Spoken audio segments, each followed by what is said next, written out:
आगामी लोकसभा चुनावों से पहले कांग्रेस नेता राहुल गांधी ने शनिवार दोपहर को मुरैना जिले में मध्य प्रदेश में प्रवेश किया है। राज्य के शिवपुरी, गुना, राजगढ़, शाजापुर, उज्जैन, धार और रतलाम जिलों से होकर गुजरेगा।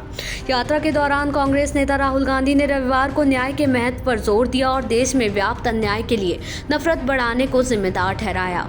मध्य प्रदेश के ग्वालियर जिले में स्थित मोहना में एक सभा को संबोधित करते हुए राहुल गांधी ने आर्थिक असमानता, सामाजिक असमानता और किसानों और युवाओं के साथ दुर्व्यवहार को प्रमुख चिंताओं के रूप में चिन्हित किया। बीजेपी ऐसे सभी आरोपों से इनकार करती रही है। अपनी भारत जोड़ो न्याय यात्रा के लिए थोड़े समय के लिए रुके गांधी ने जीएसटी और नोटबंदी जैसी नीतियों के प्रतिकूल प्रभावों की आलोचना की और उन्होंने दावा किया कि देश में बेरोजगारी 40 साल में सबसे ज्यादा है।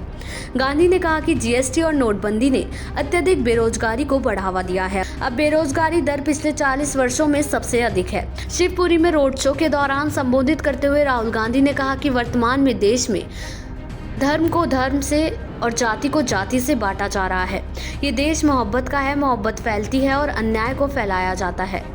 अन्याय से अदानी का नहीं, आपका नुकसान होगा। उन्होंने कहा कि देश के बजट में जो करोड़ों अरबों रुपया आता है वो आसमान से टपकता है क्या?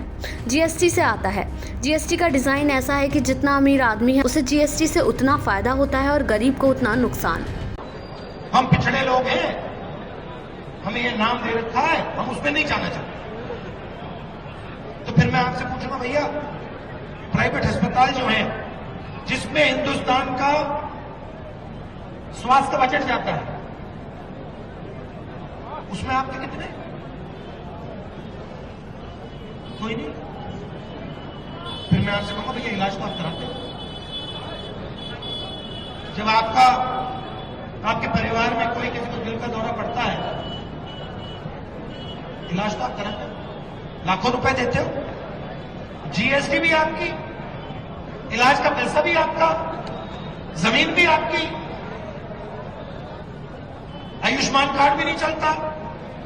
फिर आप कहोगे नहीं राहुल जी, हमें ना मीडिया चाहिए, ना बड़े उद्योग चाहिए, हमें प्राइवेट अस्पताल भी नहीं चाहिए। फिर मैं आपसे कहूंगा, ठीक है भैया, आपने सब कुछ छोड़ दिया।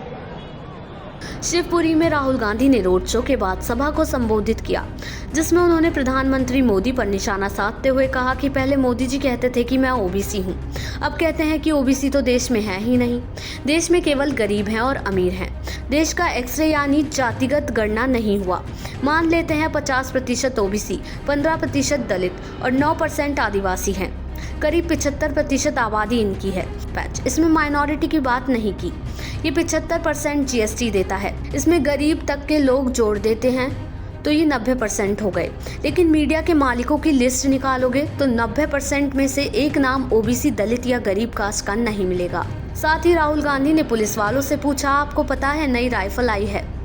अब अदानी वाली राइफल है, वो इजराइल की एक कंपनी है। अब सारे सैनिकों और पुलिस वालों पर अदानी राइफल जाएगी। कल हम पूछेंगे कि गोली, जैकेट, बूट कहाँ से आया, तो अदानी कह देंगे जॉब मिली इजराइल को, माल बिका चीन का और नुकसान हुआ देश के युवाओं का। देश दुनिया की ऐसी ही तमाम खबरों के लिए देखते रहें सहारा समय का डिजिटल प्लेटफॉर्म समय डिजिटल।